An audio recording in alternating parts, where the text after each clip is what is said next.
Todos los San Lorenzo sin falta, con la pañoleta, vestida de blanco, las zapatillas, la gente, todo, Huesca, la llevo siempre conmigo. Esta ahora mismo se vende por $5.000 y eso. Pues, $5.000 una revista. Se diseñó, Louis Vuitton la diseñó exclusivamente para nosotros y bueno, pues tiene fotografías inéditas de moda. Hay que venir como con 6 horas de antelación y estar esperando de pie, no te dejan tener bebidas ni mochila, entonces tienes que estar aquí las 6 horas quieto, apiñado con un montón de gente y no merece la pena, no sé. No hay carrasco, pero te voy a decir una cosa.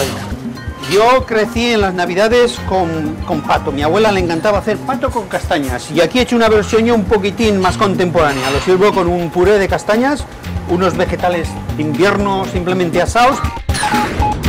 Pues un poquito de sentido de aventura. Acabas ingeniería, quieres un poquito de cambio. Y en aquellos años yo tocaba en La Tuna y conocí a unos chicos que estaban tocando en Nueva York. Y me invitaron a venir, me animé, y pues para aprender inglés y no ha ido mal. No ha ido mal, la verdad es que no ha ido mal. La decoración digamos, aquí es muy exuberante, pero porque estamos en Nueva York. Pero en Zaragoza también se decora divino, Paseo Independencia, la calle Alfonso, está muy chula.